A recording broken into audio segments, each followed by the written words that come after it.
2020 में जब दिल्ली में CAA NRC के खिलाफ प्रोटेस्ट चल रहे थे, तब उमर खालिद को सोची समझी साजिश के तहत UAPA जैसे काले कानून में गिरफ्तार कर लिया गया। उनके खिलाफ आरोप था कि उन्होंने दंगों की कॉन्स्पिरेसी रची। आजादी के 72 साल बाद भी हमसे हमारे वतन परस्ती का सर्टिफिकेट मांगा जाता है।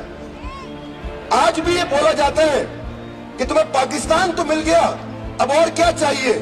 देश का एक बार बंटवारा तो कर चुके हो, और क्या चाहिए?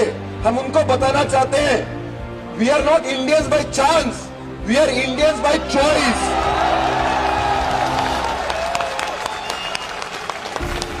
इस देश में हमारा होना हमारी वतन परस्ती का सबूत है। हमारा नेता मोहम्मद अली जिन्ना नहीं था, नहीं है। हमारा नेता महात्मा गांधी है। हमारा नेता मौलाना अबुल कलाम आजाद है। हमारे नेता बाबा साहब भीमराव अंबेडकर है। नरेंद्र मोदी ने बोला, इनके हाथ में तिरंगा देख के बहुत खुशी हुई। नरेंद्र मोदी साहब 1947 से हमारे दिल में और हमारे हाथ में तिरंगा है। हमारे दिल में और हमारे हाथ में तिरंगा है।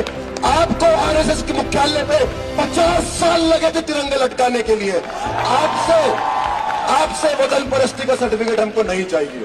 जिसमें उन्होंने खुद कहा था कि हम अहिंसा के साथ गांधी के रास्ते पर लड़ाई लड़ेंगे, बिना पत्थर या बंदूक उठाए, सिर्फ आवाज से हक मांगेंगे। मतलब स्पीच में नॉन वायलेंस की बात थी, लेकिन पुलिस और सरकार ने उसको ट्विस्ट कर दंगा भड़काने का आरोप लगा दिया। तो यहाँ UAPA का मिसयूज खुलकर सामने आता है। जहां पुलिस ने किसी को एक बार टेररिस्ट डिक्लेयर कर दिया तो उसको सालों तक बेल नहीं मिलती। तो इसीलिए सरकार ने UAPA का इस्तेमाल करा। 2020 में सरकार ने उमर खालिद को UAPA के तहत गिरफ्तार किया, जिससे वह 2020 से लेकर अब तक बिना ट्रायल शुरू हुए जेल में बंद है। सिर्फ कुछ दिन की बेल मिली, वो भी ऐसी कंडीशन के साथ जिससे वह आजाद होकर भी आजाद ना हो। आज 2025 तक उमर खालिद का केस घिसट कर चल रहा है। कोर्ट में बस तारीख पर तारीख लग रही है, लेकिन फैसला नहीं हो रहा। ये सिर्फ एक एक्टिविस्ट की कहानी नहीं, बल्कि देश की डेमोक्रेसी का सच है, जहां एक पीसफुल स्पीच को देश विरोधी साजिश बनाकर दिखाया जाता है। और असली हेट स्पीच देने वाले नेता जो खुलेआम खून और दंगे की बात करते हैं, वो पॉलिटिकल प्रोटेक्शन के साथ खुलेआम घूमते रहे। देखो, सरकार का असली मकसद ये है कि कोई भी स्टूडेंट, एक्टिविस्ट या आम नागरिक उनके खिलाफ आवाज उठाना बंद कर दे। उमर खालिद का केस एक एग्जांपल है कि कैसे इंडिया में एक डिसेंट को क्राइम बना दिया जाता है। और जब तक UAPA जैसे काला कानून का मिसयूज होता रहेगा,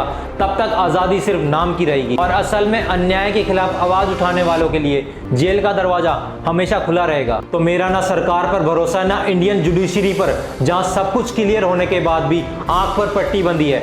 आपकी क्या राय है? कमेंट में जरूर बताएं और ऐसी वीडियो के लिए हमें फॉलो करें।